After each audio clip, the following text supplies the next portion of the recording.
Good evening, everybody. Thank you very much for joining us once again on our wonderful and beautiful platform of Pont de Politique.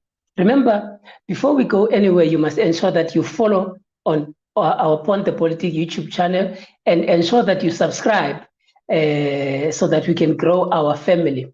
This is a platform that discusses and engages on Pan-African ideals and Pan-African politics, but fundamentally, it's an educational platform that seeks to expand and provide an unfiltered analysis on politics of the day in South Africa and in the continent and the world.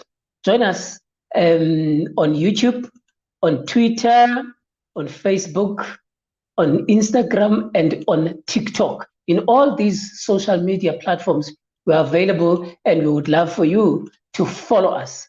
And as wonderful as it has been over the past 2 weeks or so that we have been speaking about an interesting conversation, which I find very interesting myself, and I hope that you guys also are finding it very important and interesting.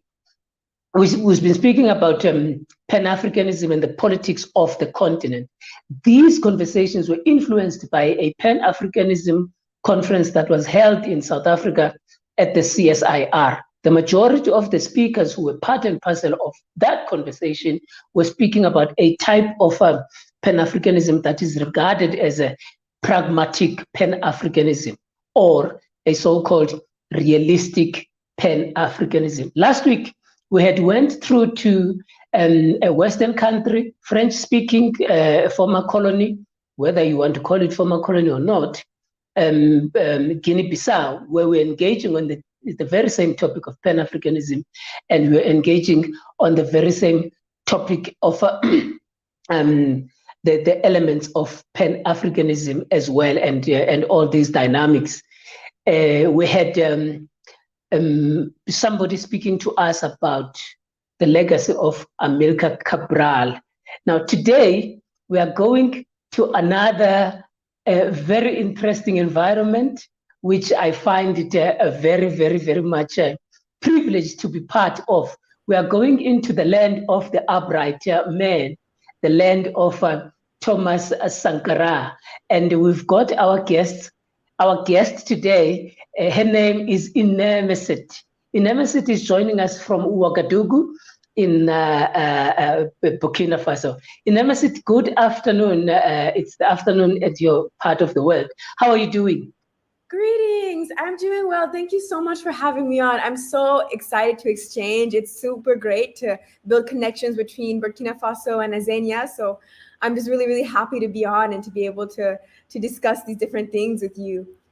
Wow. And we are also excited that we are able to have a connection to visit Ouagadougou, Burkina Faso specifically because of the type of conversation that we will be experiencing. So thank you very much. And I'm sure that our viewers at home who are watching on the various platforms would surely enjoy our conversation this afternoon. Let us go straight to the very interesting things that we will be talking about.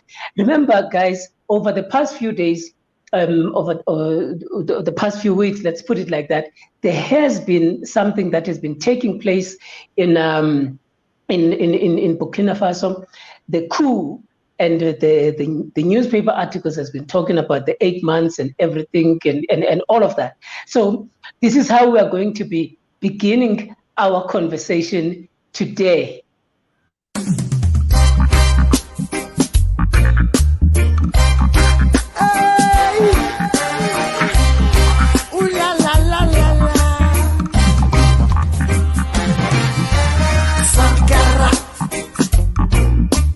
Sankara, capitaine Sankara, ce sont tes bras qui t'engagent.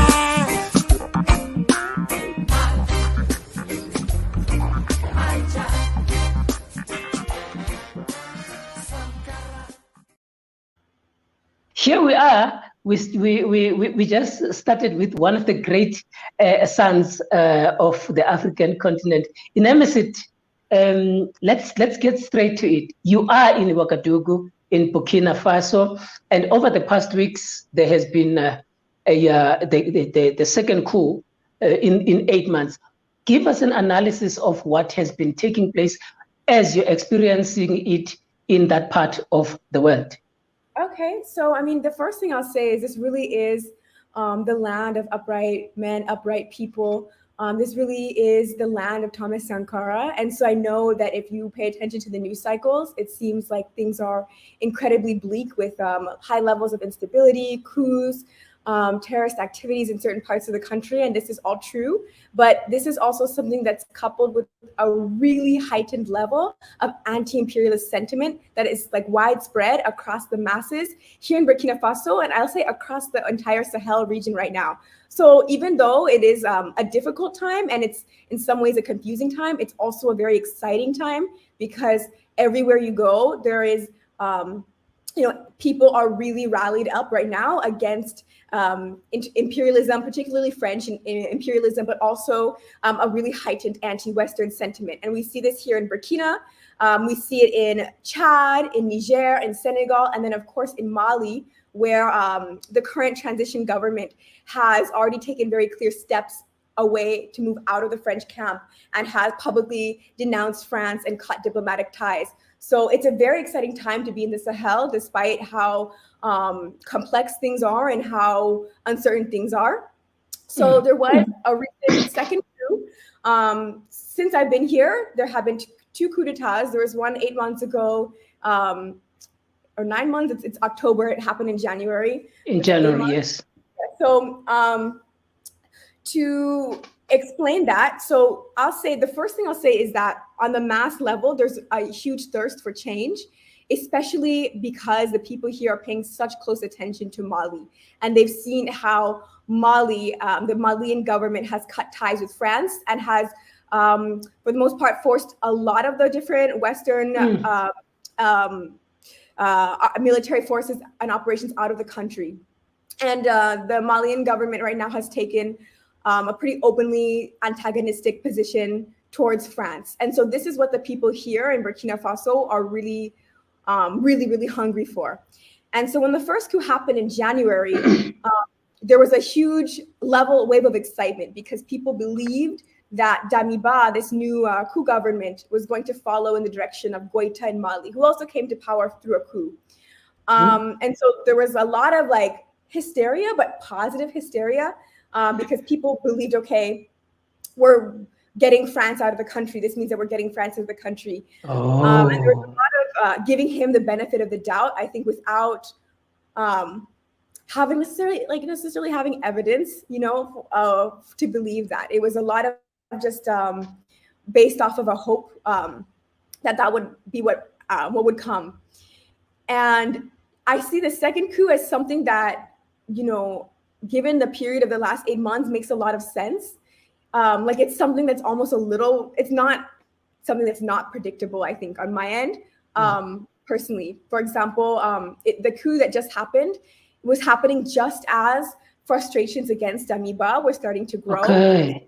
Literally, the day before the second coup, I was having a conversation about how there were protests in Ouaga here against Damiba, telling him to step out of power, as well as these same protests calling for an end to French imperialism intervention, and then calling for Russian partnership, these are the current primary demands of the people.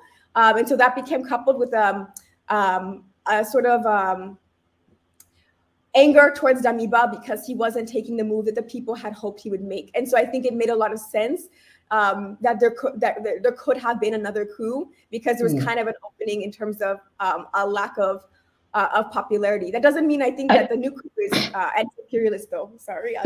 Thanks for that. And I want us to just tease up two or three aspects in the conversation that you just gave us. One, you spoke about they looking over, or they take so much cue into the Malian government. But also, secondly, you spoke about the aspect that it was anticipated for people who are able to analyze the development of politics in every society, they seem to be understanding that this was anticipated. But also the third one is the aspect of the involvement of or the sentiment of Russia as against the snubbing, if one were to say, of France. So just take me through a little bit on those three elements: the relationship of the Burkina people with the Malians, and also, secondly, the aspect of the involvement of the sentiments of Russia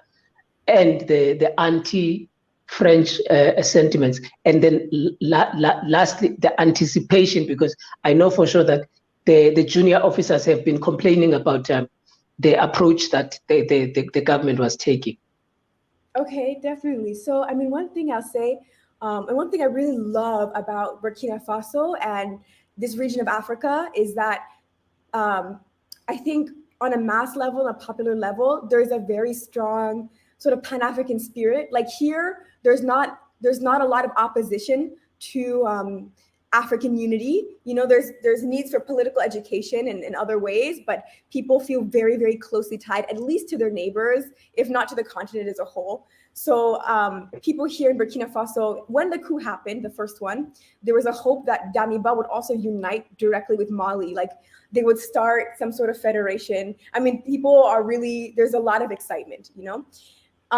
So Mali had a coup. It's been like 2 years ago. It was a little before I came here. I want to say 2000, was it 2019 or 2020? I'm kind of mixing up the dates. But Mali had a coup just a couple years ago. It was a result of, it must have been 2020. It was a result of protests that happened throughout 2019 and it's somewhat throughout 2018. So there was a really big movement against the CFA franc, which is the colonial currency that is used in France's former colonies. It's tied to the French bank and it's anchored to the euro, and France has veto power within the banks of the countries that use this currency.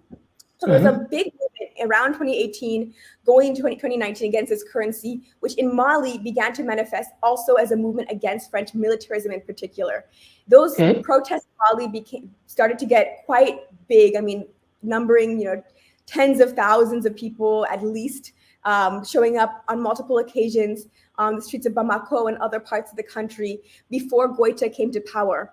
And so there was a huge, right away, even quite early on into that initial coup and a little bit preceding it, there were calls for Russian partnership and for France to leave it. It began very clearly part of this movement, France dégage, like France, get out of here, like shoo France, you know, get out. And you know, Goita took power, and pretty early on, there began conversations about who could Goita work with besides France and what kind of partnerships are on the table. And Russia is in the Sahel and in perhaps other parts of Africa, the partnership that is currently the most viable. Now, some people critique this and they say, you know, why not Pan-Africanism? And of course, Pan-Africanism is without a doubt the end goal. And even every person that I've talked to in Burkina Faso that supports Russian partnership only supports it as a strategy to get out of France's camp and towards African unity. But it has become something on the table as sort of an intermediary step where we don't currently have other governments that are ready to align with Mali and to take that anti-imperialist position. Nobody, no government in this region here right now is supporting the positions that Mali has taken. So Mali has Mali kicked out the French embassy within a 72-hour period. So the coup, very interesting. They eventually evacuated all of the French troops. They also sent away troops from Denmark. Germany pulled out. I think I might be forgetting one other sort of Western military, but in any case, they've taken sort of they've taken a clear position against at least the French and then to somewhat the Western camp as a whole. And you know, they were punished with first ECOWAS sanctions. So I remember that. Exactly, ECOWAS, the Economic Community of West Africa. There were also EU sanctions against Mali. I'm not sure; those are not talked about as much, and so I have to look into see like what the details of those have been. But So, yeah, sorry. Just to speak on that aspect of ECOWAS, the majority of people, yesterday I was listening to one analyst, a former head of information in the African Union. He was making a very critical statement against ECOWAS, especially considering that ECOWAS, they say it is a toothless bulldog. Even the way that they wrote the statement against the coup, it is similar to the statements that they made against the Malian people when they were revolting. But in the main, they are just speaking, and nobody is listening to them, or even they are not even supportive of these. One way to say, radical steps that these societies in the West are taking, including Guinea-Bissau, because there was a claim made last week by our guest that says ECOWAS was part and parcel of the coup that created let me put it correctly, a loss of elections by the PAIGC. So it seems as if ECOWAS in the region is not having that much voice, nor that much power, or if it does, it represents the imperialists. And I think that's what I'm getting from your conversation, and that's what I'm getting from the Malian people and how they revolted. But coming back quickly to Burkina Faso again, the majority of people, when they are reporting on what is happening in your part of the world where you are, they are talking about the security threat. They are talking about the jihadists that are coming from the side of Mali, and therefore the coup has been justified as a reason to say that they want to protect this element of security against these jihadists. But nobody speaks about the fact that Blaise Compaoré was there about 7 months ago, or a few months ago, to come and have reconciliation with the people of Burkina Faso. But also, secondly, that the junior soldiers are complaining about the roots of Blaise Compaoré in the military. Do you have anything to engage on those dynamics? Well, I mean, the roots of terrorism in the Sahel also have to be analyzed in the context of imperialism. A lot of the destabilization of Mali, maybe not 100% of it, but a large portion of it is tied also to the NATO destruction of Libya, because when NATO came in and invaded Libya, certain elements were able to access the former government of Libya's weapons stash and carry those weapons out throughout the Sahel. And that sort of started a separatist movement, or it pushed forward at least a separatist movement in Mali that became entangled with other elements, leading to sort of these sort of reactionary terrorist activities. And so even that context must be analyzed through the lens of neocolonialism. Now, one thing people talk about with Blaise Compaoré here in Burkina Faso is the fact that for a period of time, there were negotiations with some of these organizations, and that they were sort of paid off and kept out of the country. And so when I first came here, this was something that was really hard for me to process and to hear. But there were people saying that, they missed Blaise Compaoré because he was paying off the terrorists, left Burkina Faso alone. Now, that's obviously it's not a viable long-term strategy, and it's only one that is, it's going to accelerate the problem. You're giving resources to groups that are, terrorizing African civilians, and we're seeing the consequences of that right now. All of what's happened in Mali has spilled over into Burkina Faso, and it can't be considered a Malian issue by any means anymore. It's a Sahel issue, and even other parts of Africa. It's touched so many parts of the region, but it is one of the justifications for the coup. But I think more and more people are understanding that we can't address this issue of these terrorist groups without also looking at imperialism. I know I'm talking a lot about Mali, but this is really relevant also because at the United Nations General Assembly that just happened, the prime minister that came to represent Mali, Prime Minister Maiga, gave a speech denouncing, I really encourage people to listen to this speech that he gave, denouncing French intervention in Mali, and specifically accusing France of arming terrorist organizations, of giving terrorist organizations with arms, ammunitions, and intelligence, as well as violating Mali's what do you call it, like the airspace with drones and other aircraft vehicles. And so if these sorts of accusations that we're hearing out of Mali, it has a huge impact on people now, hearing how France is in collision with some of these terrorist organizations, according to some of what the Malians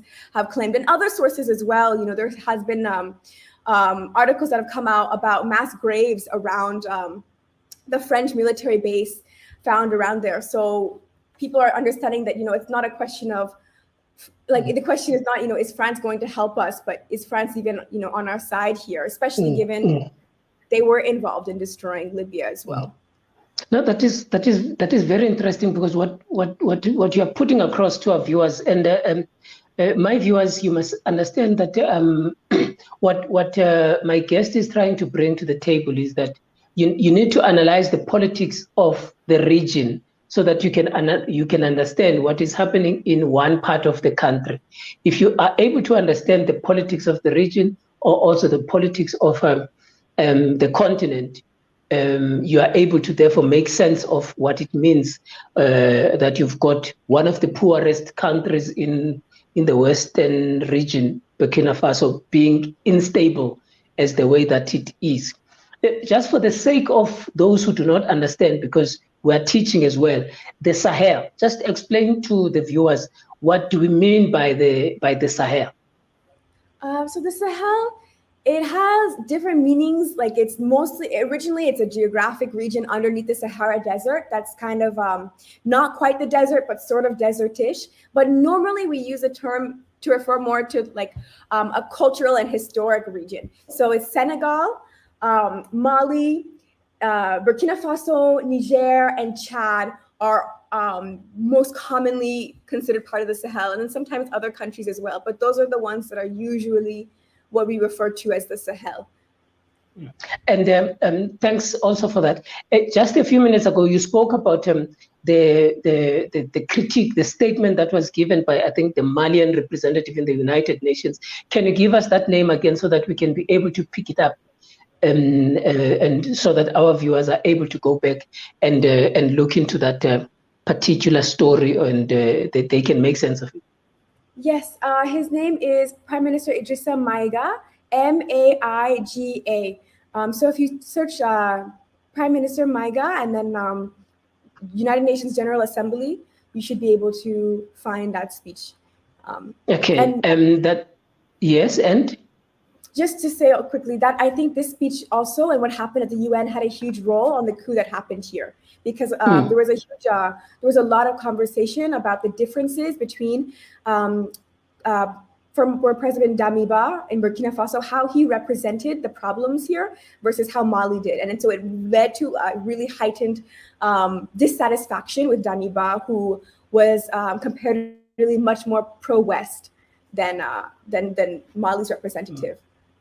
And before we get off this topic of Burkina Faso and the Sahel region, from your perspective, we might never know, over 35 years ago, a coup was led by a 35-year-old junior officer. His name was Isidore Thomas Sankara.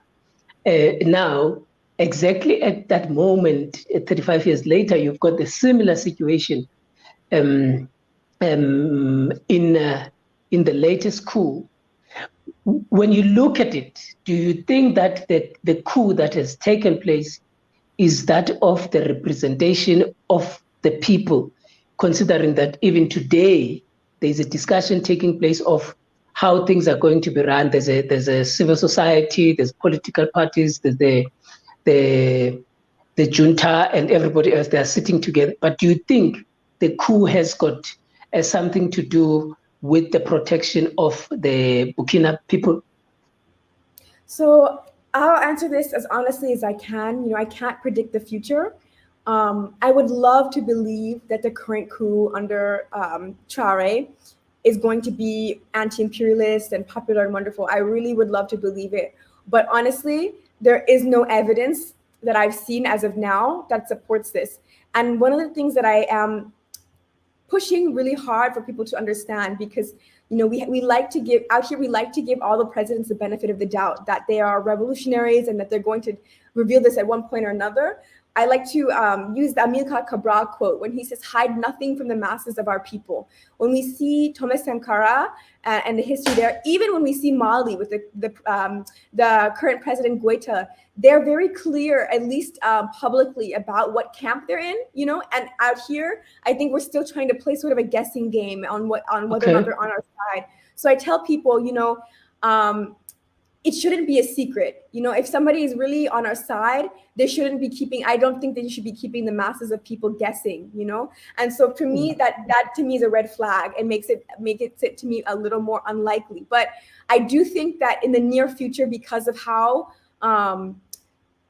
the direction the Sahel is taking, it is really, if this could really lead, as long as, we start to get organized on the ground, at the grassroots level, this really could lead to some really important, concrete and long-term change. It's like definitely the time to act and to be focused on this part of the world right now, because so much is happening. It's happening, yeah. I thought it would be important that I just put across the representative of Mali there. I'm sharing on the screen Minister Maiga, the acting Prime Minister of Mali, so that the viewers at home are able to go and look at this speech and be able to make sense of what you were referring to, because it is an important thing to do. Now, we have gotten the idea of this element. Give me just one last part on the Pan-Africanism and the involvement of women, because I know where you are in Ouagadougou, you are working with kids. And we would like to even show what the type of work that you have done, or the type of work that you are doing with kids, so that now we move from the politics of the day and we try and speak about your experiences and what you do there. We are going to start that particular segment, but I just want for the viewers to see this as you will explain to us what is going on here, and you will talk to us about it. Just a minute on this video. We are having Nemesis as our guest on Pont de Politique. She is in Ouagadougou in Burkina Faso. She's engaging on Pan-Africanism and politics from below in Burkina Faso. Now, she is giving us some analysis around the work that she is doing down there. Just enjoy this video for a few minutes.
Here in Nemesis,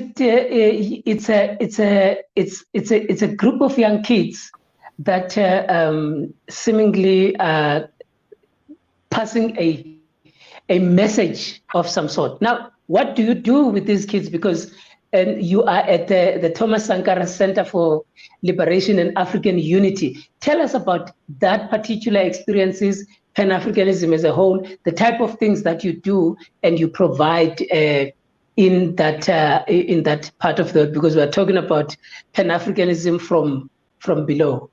What was going on in that video? This is my favorite thing. So that's our Africa Yekambisi program. That's the students of One United Africa. That's their program. They make me so proud. I'm so excited to see. There's another part of the video where at the end they say, we are all Africans, we are all Africans, yes. We are all Africans.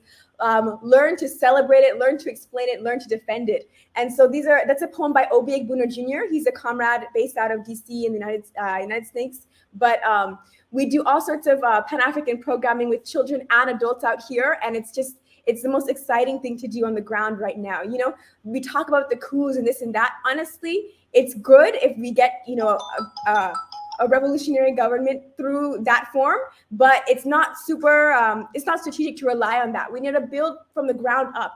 You know, the imperialists, they have shown us that they can overthrow Nkrumah, they can kill Sankara, overthrow Modibo Keita, assassinate Cabral, Lumumba. But what they cannot do is they cannot destroy in Africa, where the masses of people are well educated, politically educated in Pan-Africanism and well organized. So that's what we're trying to do out here. So our children, these are primary school children, most of them around 10, 11, 12, but we have some as young as 8, some as old as 14. So they come after school.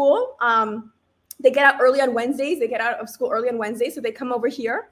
We do lessons. We've talked about all sorts of things. So we talk about things like the different languages spoken in Africa. Like you saw, those are language poems. So we talk about what are colonial languages, what are indigenous languages, how did the colonial languages come here, what are the different indigenous languages, Swahili, Zulu, Lingala, etc., that are spoken in different parts of the continent.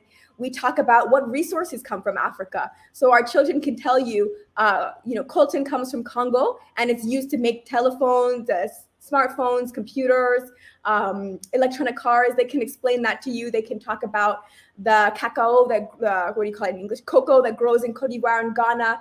They know that it's exported to Europe and then, you know, gets fabricated here. And they know that, you know, we need to unify Africa so that we can be able to guard and take care of our resources here, to keep them here, and to develop things and then, you know, export those technologies. So these are the conversations we're already having with them at a young age. And they're so, these kids are so brilliant, and you know, they're able to already grasp so many concepts. And it's just so exciting to be able to teach them about different things, you know, Sankara, Nkrumah, Lumumba, Cuba and Africa, and Marcus Garvey and Amy Jacques Garvey, and as well as a lot of the women that we don't hear about, like Andre Bluen, who is with Patrice Lumumba in Congo. So we do all sorts of these sorts of lessons, and already at their age, they're grasping so many concepts. So that's our children's program. We do stuff with adults as well, and all sorts of programming, but it's really the work that is the most exciting for me.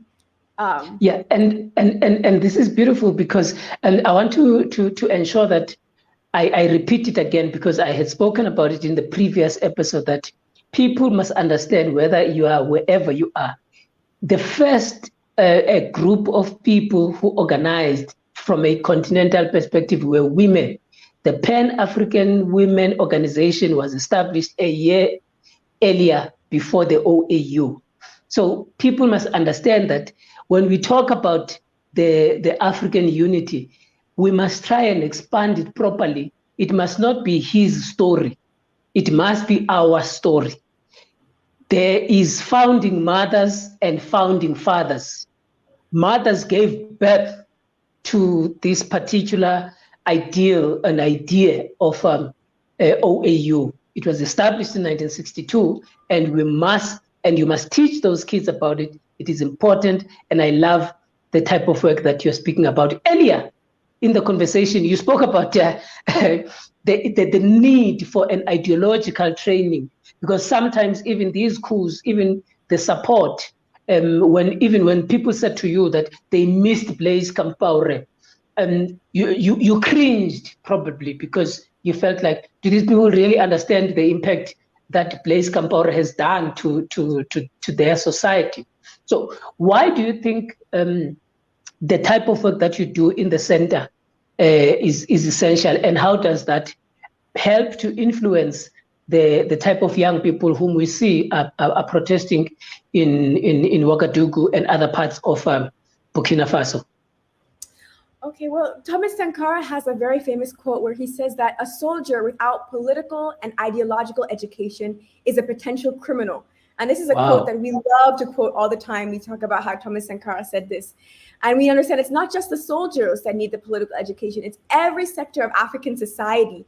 It's the women in the marketplace. It's the people who are driving taxis. It's the farmers. It's the doctors. It's every sector, the students. Everybody needs to receive a political education. I mean, we already receive a political education in Africa, but unfortunately, it's the colonial one. Even to this day, you know, you go to school and you learn from the European perspective. So you receive a colonial political education based off of the politics that advance the West, but you don't.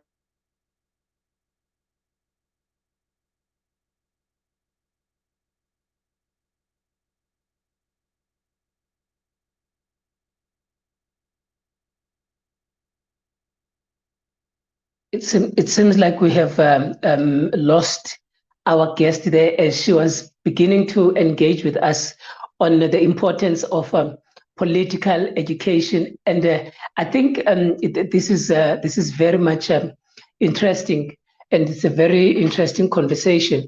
But we'll just wait a bit because she might have to log on again, and we see how far we are going.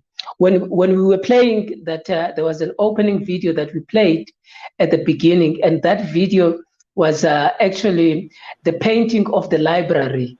The library was being painted and it was being renovated to make it more conducive. So that video that you saw at the beginning, it was the work that they are doing, working from the bottom up. Thanks, Inemesit, for coming back. It seemed as if the owners of the internet had cut you out.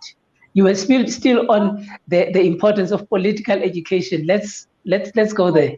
So, you know, like I said, every sector of the society needs to be politically educated.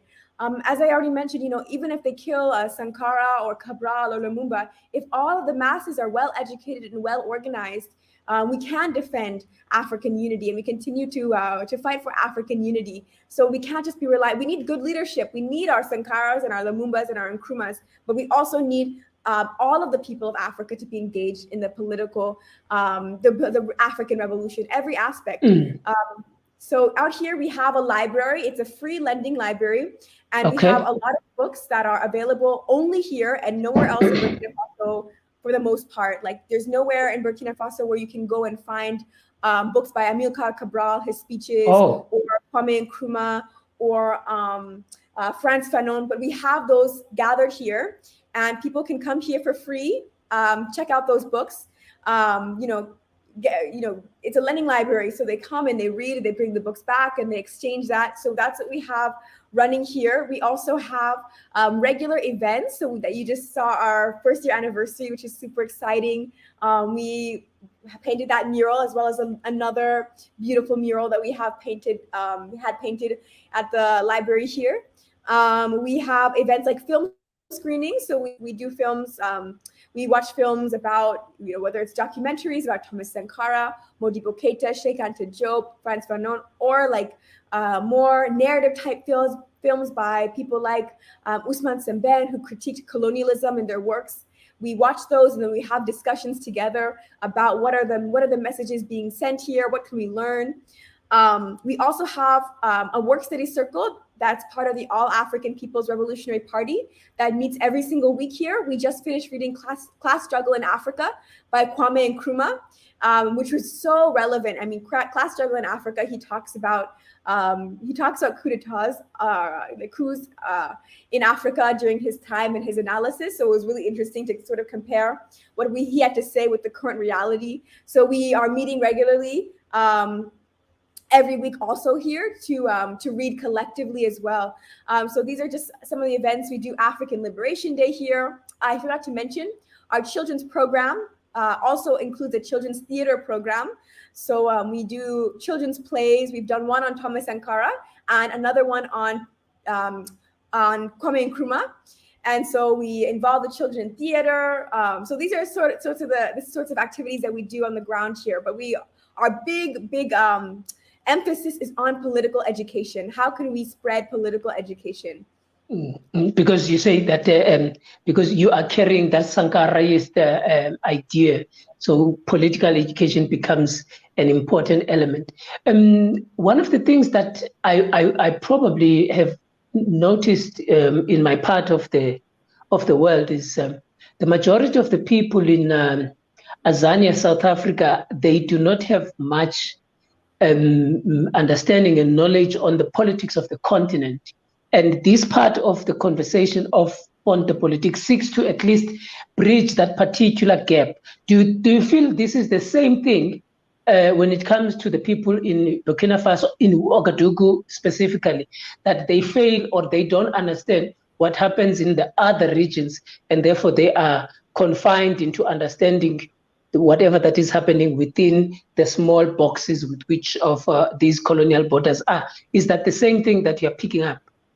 Oh, absolutely. I mean, I think Africa is very fractured on regional lines and linguistic lines, colonial linguistic lines right now. So here in Burkina Faso, there's a huge Pan-African sentiment, and African people, they want to unify with other parts of Africa, but their only frame of reference is are the countries nearby that speak French. So people are like, we need to unify Africa, we need to unify Africa, and then they'll cite, Mali, Niger, Guinea-Conakry, sometimes the Cote d'Ivoire, but there's not much of there's no idea really of like. So basically, it's a francophone type of a unity. Yeah. I mean, I think people would like to unify the continent. I just think they have no frame of reference for like for Zambia or for Kenya.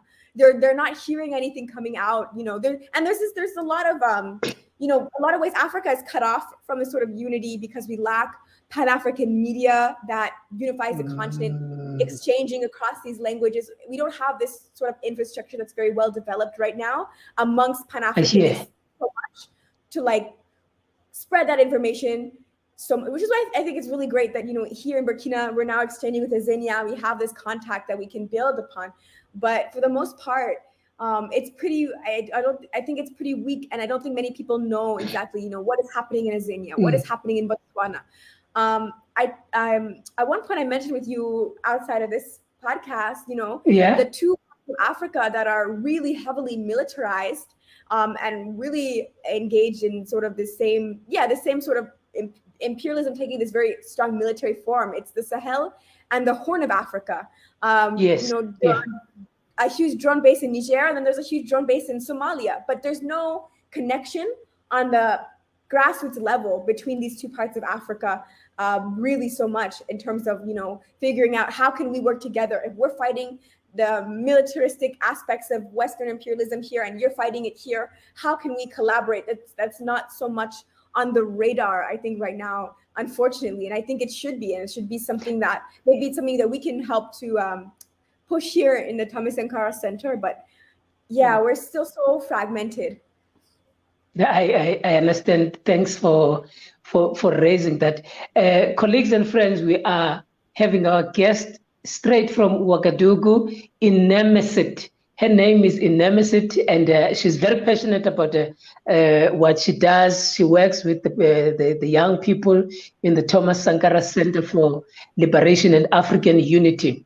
As you are watching with us, we have been talking about various elements of firstly the politics in Burkina Faso, but also the politics of the region in the Western, where you call ECOWAS, politics of the Sahel. Now she has just spoken about the military presence of foreign powers in the Sahel and also in the Horn of Africa. And she raises a very critical point around the disorganization of Pan-Africanist organization, because this leads us to the next question around the clarity of these dimensions of Pan-Africanism. One group of people, as I had said earlier, that they are of the view that we need to be realistic, we need to be pragmatic in our approach, and we need to take things one step at a time. Give us your view on those elements of how do we take Pan-Africanism forward, and what type of a Pan-Africanism and united Africa do we want? Because some groups say, let us use the current capitalistic system neoliberal orientation. Let's talk to our and maintain our society, and we will gradually get there. But what is your view? I mean, yeah, exactly. I mean, this is why I think it's important to distinguish between Pan-Africanism and revolutionary Pan-Africanism. And it's unfortunate because all Pan-Africanism should be revolutionary Pan-Africanism. We shouldn't need to specify, but unfortunately the word has become co-opted. And so Pan-Africanism can refer to anything. Echo Bank, the biggest bank in Africa, is the Pan-African Bank. That's what they call themselves.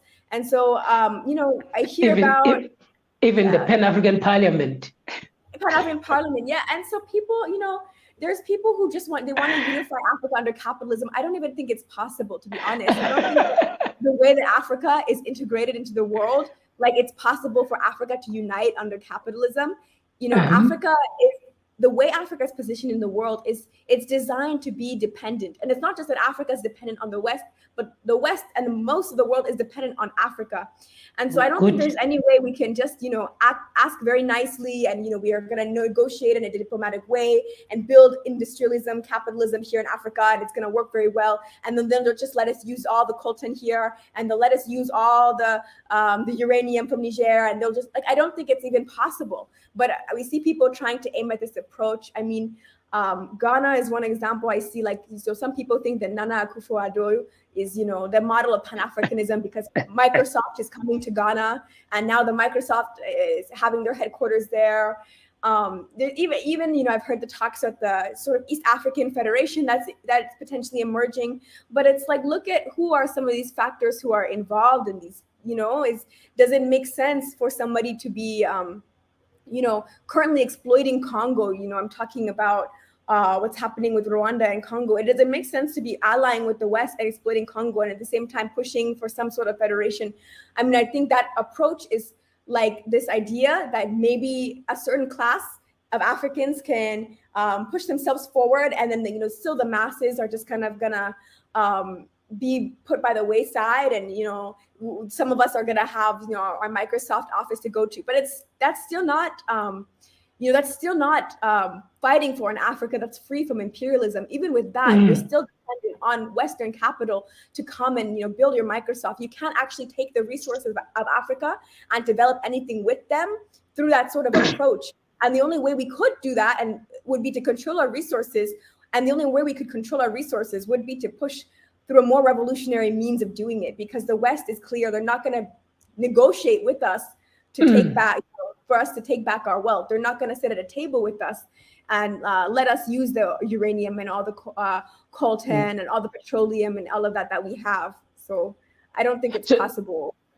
And for some people, they would make a critique against your point, but the reality is that the world has taken a more globalist, capitalistic dimension, and we understand these ways of thinking. What is or how important is the land reclamation, or the land restoration, or the land question in ensuring that the Africans unite? How is that important? Because you speak about the mineral resources, you speak about all these elements that make Africa great, rich, and continues to enrich other parts of the world, the foreign imperialists and so on. But how is it important that the Africans must fight and push for the land reclamation in their political conversation, in their political articulation, in their political interlocution, even in their political education? How is that an important element? Well, I think exactly, just to address what you first said, the world has taken a more generally capitalist approach, and some people are like, why can't Africa? Well, Africa can't, because the capitalist approach that the rest of the world took is dependent on Africa's resources. So if all the rest of the world is using that to move forward with their sort of capitalistic advancement, Africa can't also use our resources for that same move, because they're already being sucked out of the continent. So it's not even a possible pathway or like a realistic approach, because those resources are already, the flow of Africa's wealth is towards the West primarily, and then maybe other imperialist countries, but primarily towards the West. So it is a question of land. Fundamentally, Malcolm X talked about how all revolutions are fought for land. There's no context of liberation that's outside of or divorced from this question of land. And so in some places, like in Azania, Namibia, and other parts of the continent, that's also a question of settler colonialism. That's not something in this part of Africa that we talk about as much. We have tried to talk about this in the context of Azania in the past here.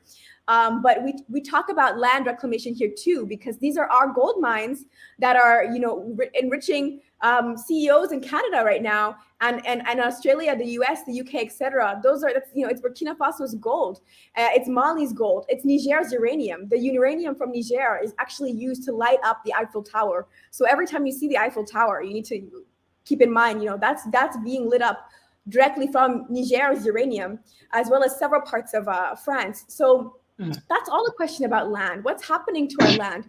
We can't say that we really actually own or control or the land belongs to the African people if the resources underneath that land don't belong to us, if the mines don't belong to us, if the offshores where they're extracting oil and petroleum, if those don't belong to us, then the land is not ours.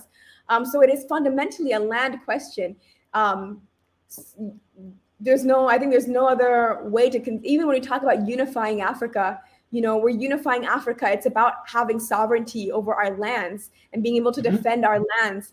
And so I think that's a fundamental question.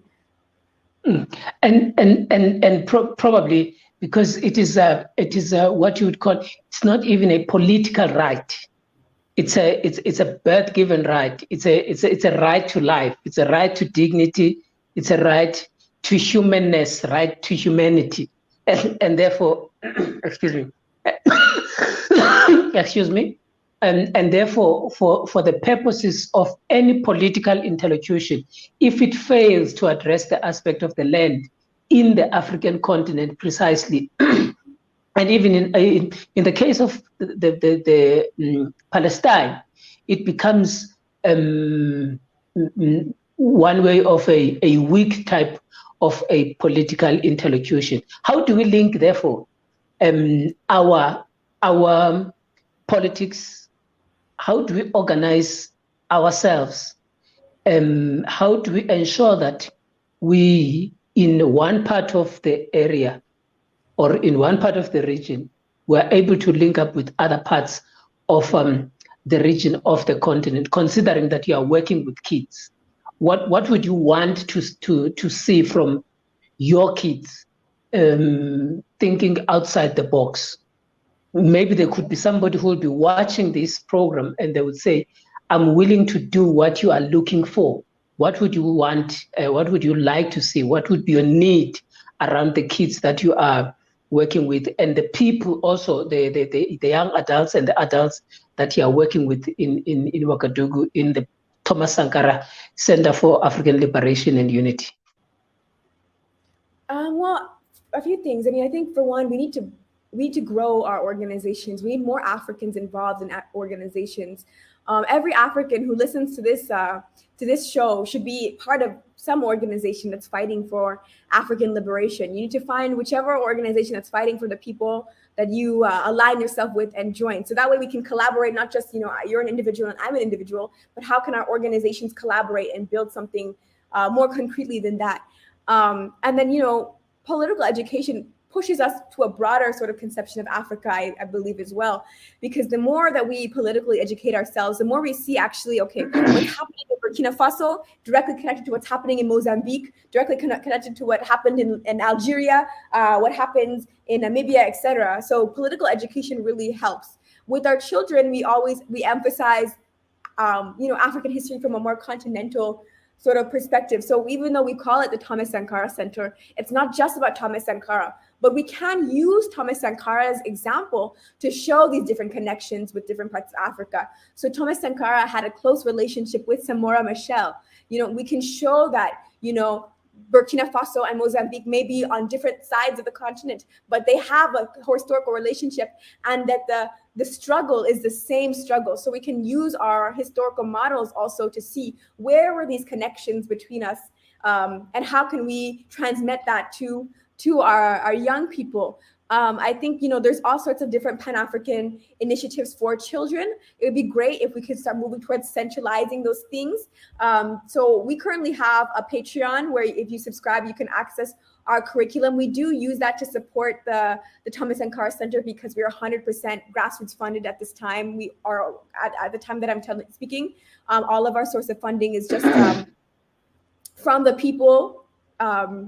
So we do use it, that we do have that right now, but it is on our Patreon. But I do think in general, we need to start coordinating. There's different sorts of initiatives I've seen with youth programs, children's programs. It would be great if we could start, compiling the resources and exchanging, how are we transmitting our lessons. I'm already doing this a little. I mentioned Obi Buna Jr. wrote that poem. He has a Pan-African children's program in the US, and he's helped me out figuring out how can we structure some stuff, what kinds of lessons we can have. But I know, there's people doing it in Benin, there's people doing it in Tanzania.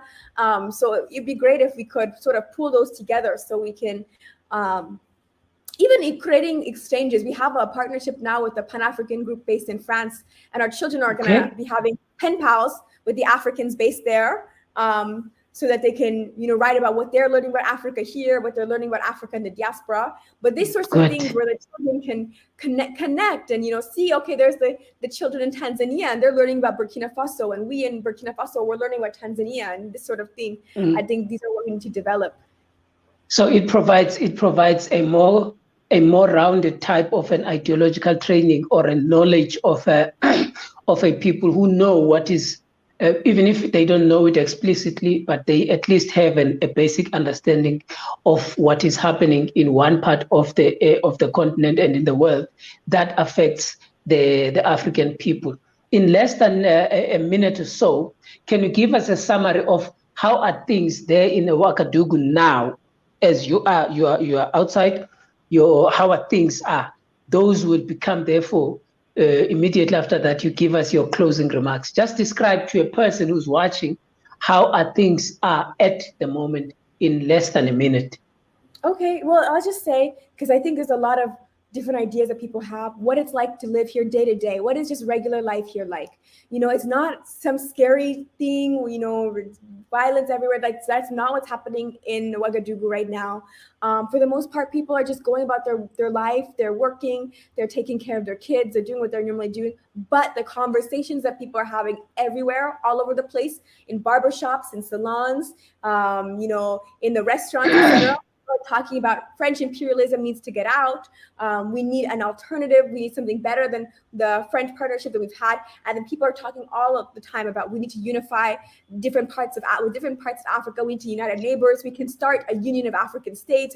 These are the sorts of conversations that even just the masses, even people who are not even very politically educated, these are already the sorts of conversations that they're having every single day. So just to give you that sort of perspective of what life is like here, it's an exciting time, more so Wonderful. For me, more so than a scary one. So thank you very much for joining us on this conversation. We loved it. We enjoyed it. I hope even those who have been watching with us have totally enjoyed it. And honestly speaking, I would speak to you for an hour or two, but unfortunately the time is not on our side now. But thank you very much, Inemesit, for being with us. And we thank the people in the library for ensuring that you are giving us this wonderful hour with us. Thank you very much. We enjoyed your presence. Thank you. Thank you so much. And if anybody's interested in our work, we have Facebook. It's Centre Thomas Sankara pour la libération et l'unité africaine. Sorry, it's in French, but maybe I can share that somehow. And then our Instagram is Burkina Faso. Thank you so much for having me on. I really appreciate it. It was so great to exchange. Thank you so much. You are welcome. Colleagues and friends, we have had a wonderful discussion. Thank you very much for joining us. We will see each other again very, very soon. All the best.